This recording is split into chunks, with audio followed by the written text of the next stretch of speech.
Morning students, how are you all? I hope you all are good. In our last previous online class, you have learned about the causes which favored the rise of Jainism and Buddhism. In that you have learned about ritualistic Vedic religion, different categories of sacrifices like killing of the animals to perform sacrifices, supremacy of the priestly class, the caste system, difficult Vedic languages, efforts of religious reformers, life about Vardhaman Mahavira, and his life which is related to Jainism. So, our today's topic, which we will begin, will be teachings of Mahavira and the main doctrines of Jainism. In teachings of Mahavira and the main doctrines of Jainism, first teaching describes about the 5 vows. Mahavira laid a great emphasis on the principles of ahimsa. He said all creatures, animals, plants, possess life. Means he believes in the natural environment. He believes in the natural things. No harm should be caused to any living creature. Beside ahimsa, the Jains were required to take vows of not telling a lie, and it is known as the Satya. Okay, so these are the 5 vows. The first is ahimsa. Ahimsa describes about not killing of any animal or any living creature. Second thing describes about Satya. Satya describes that we should take a vow not to telling a lie. The third word describes about asatya. Asatya means not to steal anything. Then the fourth thing is aparigraha. Aparigraha means leaving all the worldly desires, not attachment or none of the worldly things should be attached with us. We should leave all the worldly desires. And the last one is the celibacy. Celibacy is the leading a holy life, brahmacharya life. Okay. Then the second point describes about the no belief in God. Mahavira did not believe in the existence of God. He had no faith in the theory that God created the world. Okay, so he did not believe in the existence of God.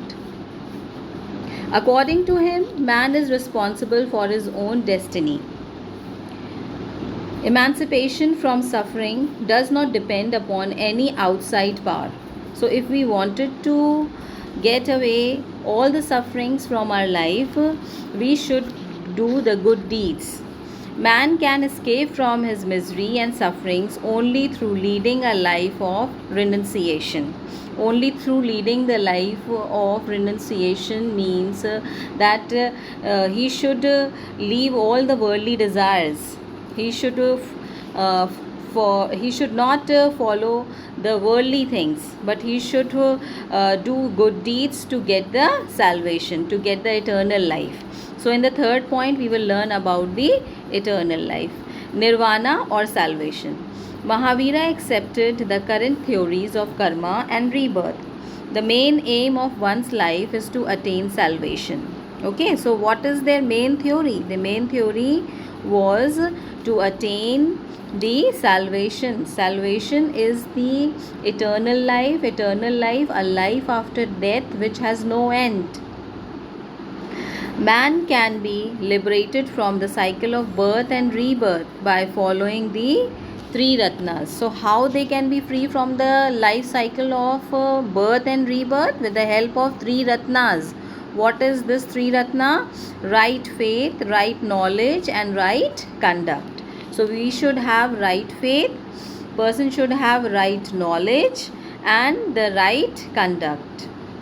The right conduct requires taking the 5 vows. As you have already learned about the 5 vows, in that you have learned ahimsa, satya, asatya, aparigraha, and celibacy. So if a person is following the 5 vows, he is following the 3 ratnas. Rejection of Vedic rituals and yajnas.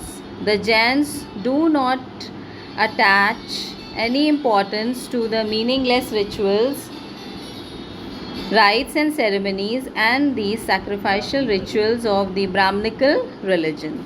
So rejection of the Vedic rituals and yajnas, the Mahavira don't believe in any sacrifices as he believe in ahimsa.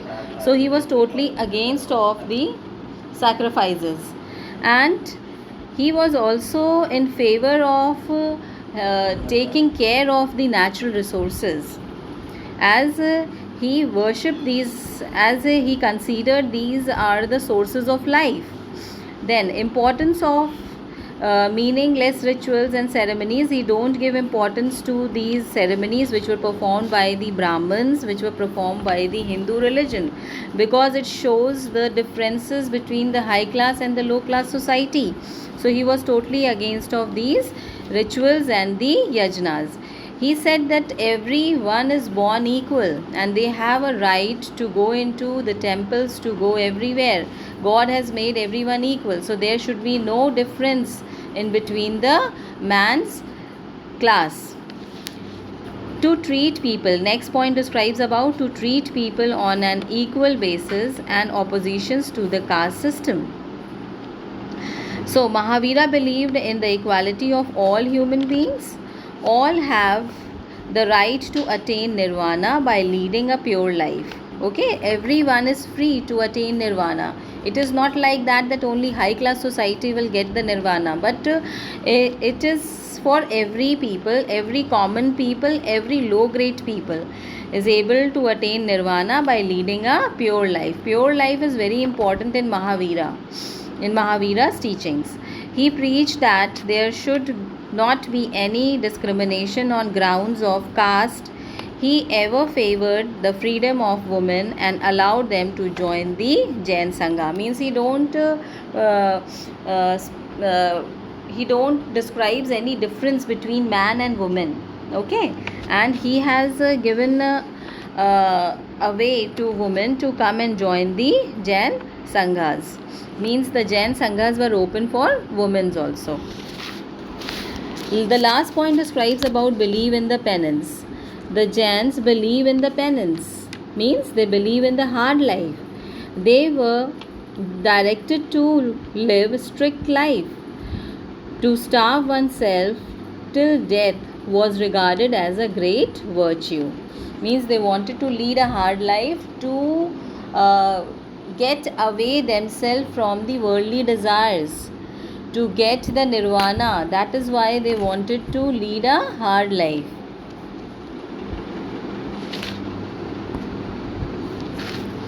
Now we will learn about that factors that led to the growth of Jainism. So the first factor which describes about a simple doctrine of Mahavira attracted many followers. Okay, his doctrines, his teachings were very simple, and common people want a simple religion that time, so they started following Jainism. Then next point, common language for the masses. Mahavira used the common language of the masses instead of Sanskrit. Why Mahavira used a common language? So that it is easy for the people to understand the teachings of Mahavira. Okay, though the teachings are very simple, but then too if it will not spoken into their own language, people will not able to understand. So Mahavira used the simple and common language to spread his teachings. The third point describes about strong organized religious order of Jain Munis. The system, the doctrines, the rituals, they were very systematically organized.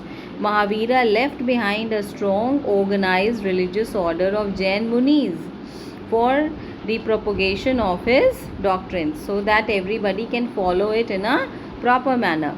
Next is the royal patronage. Royal patronage led to the growth of Jainism. Many royal dynasties in the north and in the south patronized Jainism. Means the Jainism got support from the royal families, from the king's families, as Bimbisara helped Mahavira a lot in spreading the Jainism, and other kings also helped in spreading the Jainism. The last point describes about the missionary zeal of the Jains Munis helped to spread Jainism all over the country. So they were very enthusiastic. The Jain Munis, the Jain teachers, they were very enthusiastic and they wanted to spread the teachings of Mahavira in all over the world. So in this way we have learned about the factors that led to the growth of Jainism. Do you know, children, the decline causes of Jainism? Okay, so the first one is the loss of royal patronage, because the royal patronage was not given to this Jainism. It has hampered the growth of Jainism. Other factors that led to the decline of Jainism were also there. So the first one describes about the common people found it difficult to follow the severe penance. It is very difficult for the common people to follow the difficult life, because they want a simple religion. They want a religion which comforts them. But in Jainism, people had to lead a difficult life. And austerity, it says that sternness or severity of manner or attitude. It advocated the Mahavira. Then many hesitated to embrace Jainism because the rigid principles. So many people don't want to follow Jainism because it hesitated them. It won't allow them to join Jainism because they feel it very difficult. Second point describes about after Mahavira, the Jainism was divided into two sects, like the Svetambara and Digambaras. So it was divided into two sects. Svetambras were used to wear the white cloths, means they were known as the clad in white. And Digambaras, they were sky clad or naked. They don't wear anything and they used to be naked. So division made it impossible to continue any concrete religions or social networking among the people. The third point describes about the revival of Brahmanism, a great setback to Jainism. In this point, we will come to know that the Brahman religion or the Brahman priests, the Hindu religion, was revived by the Shankaracharya. Shankaracharya was the first Brahman who had revised the Brahman religion, who has made the rituals and ceremonies simple. And because of that, many people, those who have left Hinduism, they came back to their old religion because they want a simple religion, and it was done by Shankaracharya. So the revival of Brahmanism is a great setback to Jainism. So people left Jainism and joined again Hinduism.